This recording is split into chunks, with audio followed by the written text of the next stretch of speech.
rather than just film it, I figured I'd go live rather than try to edit it and put it up. And so, antique mirror.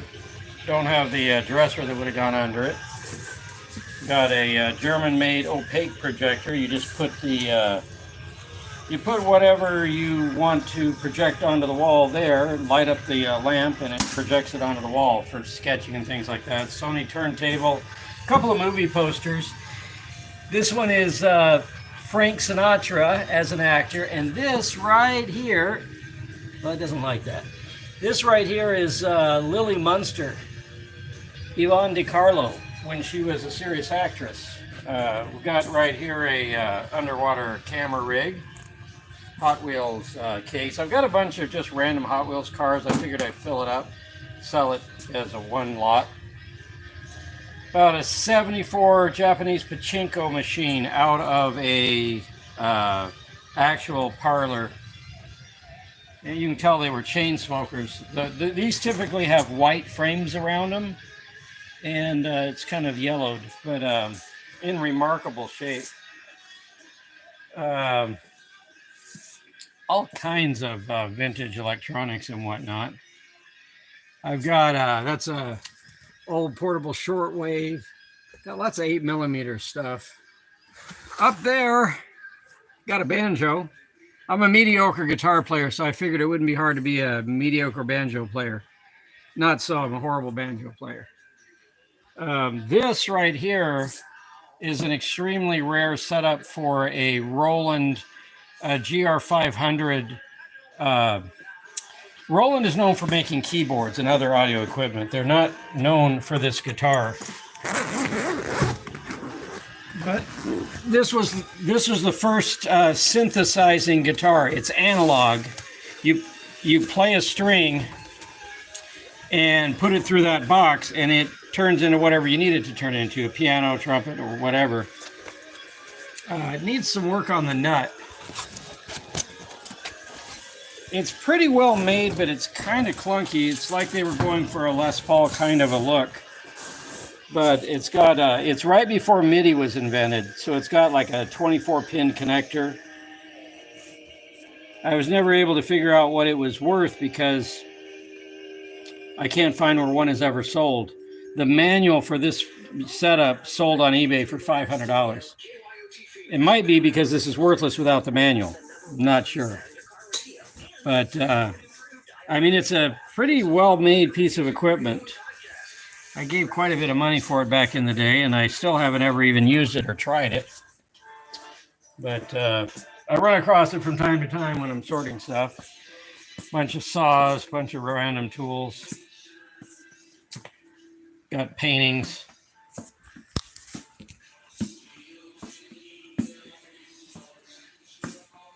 This is by Powercraft. When you think Craftsman tools of Sears, this is the Montgomery Ward version of that. Some original oils, vintage. It's a vintage Coleman camp stove. That's a BSR turntable that the Lexan or plexiglass top is pretty beat up, but I think it'll work. I haven't tried it out. This is a pretty interesting 8mm projector. This is what got me started with 8mm stuff. I just thought it was cool. I mean, the case itself is sort of cool. And then,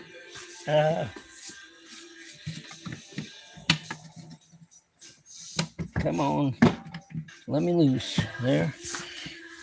I mean, really good quality hardware on this. Mid-century, they just built things better. But even if you'd never seen a projector and had no idea what this was, it's just a cool piece of industrial art. That's what I like about it. Well, hey there, Freya. So, when I bought this, my youngest daughter was with me, and she was asking me what it was, and she rolls her eyes and says, "You don't need that. We have a DVD player." She's not wrong, but just look at the detail on this thing. It's just cool. But like everything else, it just sits in storage. This would do me more good if I was in Germany or anywhere in Europe, really. It uses bands that we don't really use in the US, but you can pick up FM on one of these bands. I wouldn't know how. I haven't dared plug it in. It's a tube radio that I believe was rebuilt before I bought it. And I'm scared to plug it in because I have no idea how you get tubes for it, how you test them. I believe I own a tube tester, but I don't know how. There's so many things that are on my list of things to know about. And I've finally figured out that I'm not going to live long enough to know all the things that I want to know about all of these things. So some of the stuff's just going to have to get passed on. But that's my favorite sewing machine there. I have about 7 sewing machines, and I don't even sew. This one it's cool, though. You don't think it's going to be a sewing machine. It's a Brunswick, but it's got a full cabinet. See the book match tiger striped oak, but it's just got this fantastic mechanism that when you open the top, it automatically puts the sewing machine itself into place. So I think that's a portable phonograph, but I don't remember. And that's half the problem. All of this stuff, when I bought it, I was looking it up, researching it, trying to understand what it was valued at, and so on. But I don't remember any of that. So I've got to re-research it before I put it up for sale at my dealer spot, which I finally got at an antiques mall. I've needed that for a long time. And they always say that its waiting list is 2 years out. And when I started consigning random items with them, and they were somewhat interested. And I got frustrated because it was so hard to just bring 20 items in at a time. But if you have an appointment, then you can certainly bring more. So they needed to know how many items I was going to bring in. I said 1,000. So that got their attention, and I gave them a list of the kinds of things I have. And I have 110 square feet at an antiques mall now. But I don't know what I'm doing about that either, but I'm learning. There's a bit of a learning curve. Well, hey, Phil, where's everybody watching from? It's kind of late here, so I'm thinking people are probably on the other side of the world. See if it'll let me. Anyway, so I keep running into things here that I don't even know why they're being stored here, and why. This particular facility, at one time I was paying, I had like 3 units at maybe $60 a month, and then they raise it till eventually I was down to 2 units, but I was still paying $300 a month. And so I was going to get out and take all this to another storage unit that I have space at. But instead I went from a 2 5x10s into this 1 5x10, but I basically just moved everything over and just stacked it to the ceiling.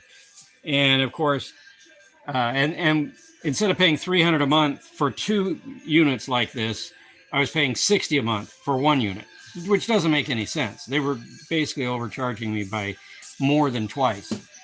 So, but this one just jumped up again now. They want $110. So around the corner, I'm down to a 5x5, which is half of this much space, for $33 a month. So it's kind of, let's make a deal. The object is to get you committed, us hoarders. We get into these places, and eventually you don't want to move, because in fact, it would be smarter for me to not mess with this. Just leave it in here and pay $110, because I'm going to lose more than $110 worth of revenue in the time it's going to take me to figure out what I'm doing here. But this will go on month after month after year if I don't, deal with it. And I wanted to find out what's in here, because the stuff I have at the antiques mall is not is not really necessarily even the most highly resellable items that I have. A lot of those were probably in here, but I was just getting stuff out of the way of another storage locker, and stuff that was heavy that I didn't want to move twice. So a whole bunch of Corningware and Corel and Pyrex and stuff like that. Stuff that's fragile, and it's just, I don't really want to ship any of that, and I don't want to really deal with online selling, because once it's in the antiques mall, eventually, theoretically, it just sells, and I don't have to actually deal with it. In reality, maybe it doesn't work that well.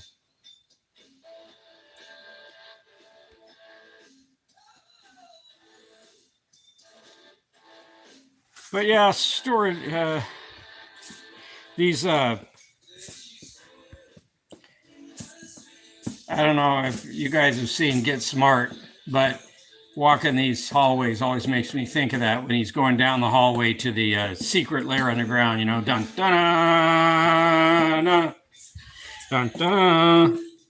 So anyway, that's what I'm messing around with tonight. So I'm gonna kind of figure out which things just need to go home, which things need to go to the antiques mall, which things are just, you know, family stuff that I'm hanging on to. There's some pictures my dad took, some, I don't know, but I seem to collect chairs a lot, and I just don't have space for them at the mall. So I'm going to take I'm going to take this little baker's rack as well as that one, put them on either side of a piece of furniture I have there, put a piece of maple plywood on top of that, and then I can display chairs up there. So, but I mean, I could do nothing but deal with the antiques mall full time.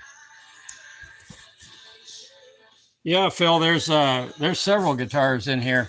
This one right here, this one was really interesting. I got this one. It's like a 3/4 size guitar, and I got it really cheap at Goodwill because they thought it was like a child's toy. It's a legit guitar.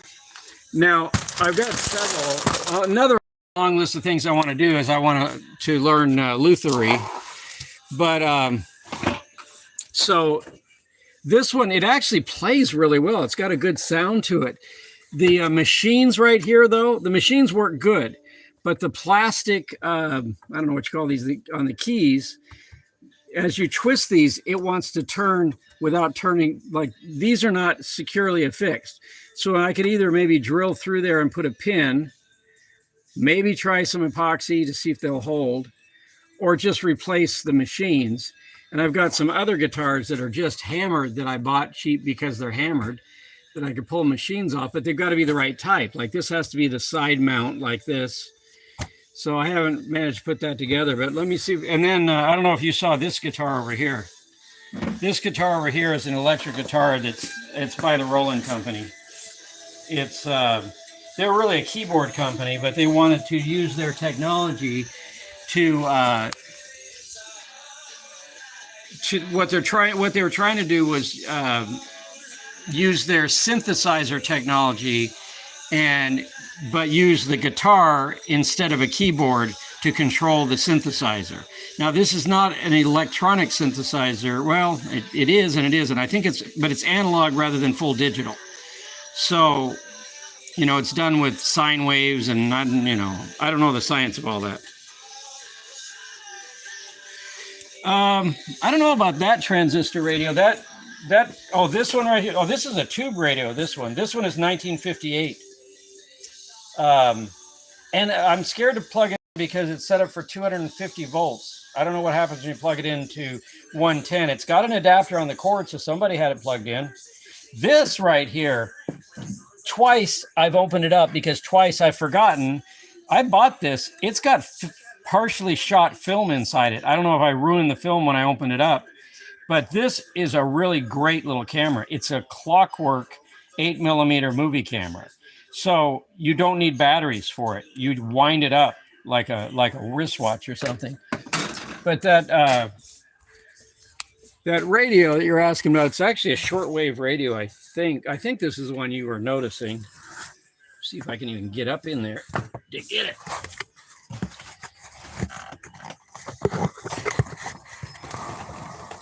Watch me topple the whole house of cards here. A lot of this stuff I like just because I'm fascinated with mechanical things and industrial engineering, and even the stuff that's electronic. In those days, a lot of it needed a lot of mechanical engineering, just all the way down to, you know, how Like this leather is all dry and cracked, but maybe somebody can look this up because I'm gonna have to look it up. It doesn't say. All right, it is a GE World Monitor, 17 transistor radio. So interesting. It's got aviation channel, marine. So this right here would be a couple of shortwave bands. I don't know what those are, and it's got FM. But yeah, a lot of this stuff I haven't even tried. On older stuff, a lot of times they need new capacitors because the way capacitors used to be manufactured, they tend to leak. I know how to solder, but I don't know how to read capacitors. I mean, it can't be that hard. But, you know, I mean, I could spend all of retirement, and I'm not even retired, working on all this stuff. I have enough projects to last me a couple of lifetimes, which is why it's time to start getting rid of some of this. But this, I was going to pull this 3/4 guitar out. I'm able to tune it, but what I have to do is grip the machines with like a vice grip or something in order to tune it. But they thought this was in the toy section. They thought it was a toy. It's just you know, like a 3/4 size dreadnought. I don't think it had any kind of branding to it, but it's an actual legit guitar. Sounds pretty good.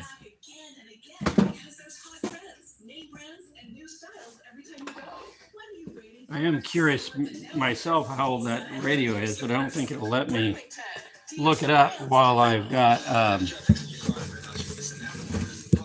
this. I'm about to climb up there and get rid of that. Every time they go to commercial break, they put about 30 commercials in a row, and they're driving me crazy. But most of it is, well, that doesn't sound so good, but.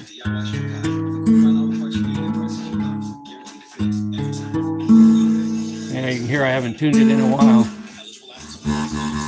This one needs a little bit of fret work because this the nut here, the groove is a little too deep, and the fret is coming off.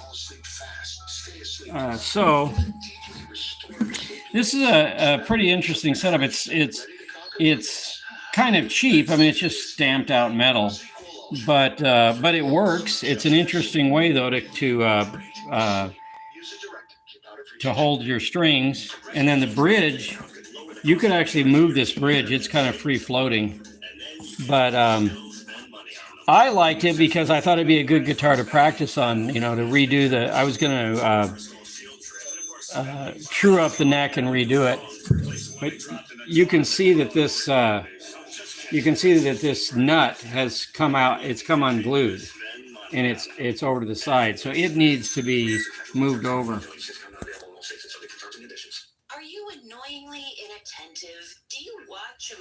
So anyway, I probably need to get back to actually sorting things. So anyway, appreciate you tuning in and thumbs up and all that. So I've been too busy with this kind of nonsense to post anything, and so YouTube, you know, they do those little they do the analytics and, you know, give you suggestions, and their suggestion to me is, well, maybe you should watch the news and post something relevant. My channel is literally called That 70s Channel. It hasn't been the 70s for years. So I'm not looking to be timely. But the reason why they suggested that was because in the majority of the views I got this last month are what are called evergreen shorts. In other words, there's shorts that come up in people's searches, and one of them is now my highest viewed short, and apparently a lot of you are wanting to be car thieves because it was showing how to hotwire my truck, and it's now got, I don't even know, I haven't looked at it lately, but something like 20,000 views. So hopefully that didn't lead to 20,000 trucks being stolen, but yeah, on the other hand, you know, they still exist somewhere. So I think I'm going to go ahead and sign out. Anyway, thanks for tuning in. It's official. The verdict is in for Sean Diddy Combs after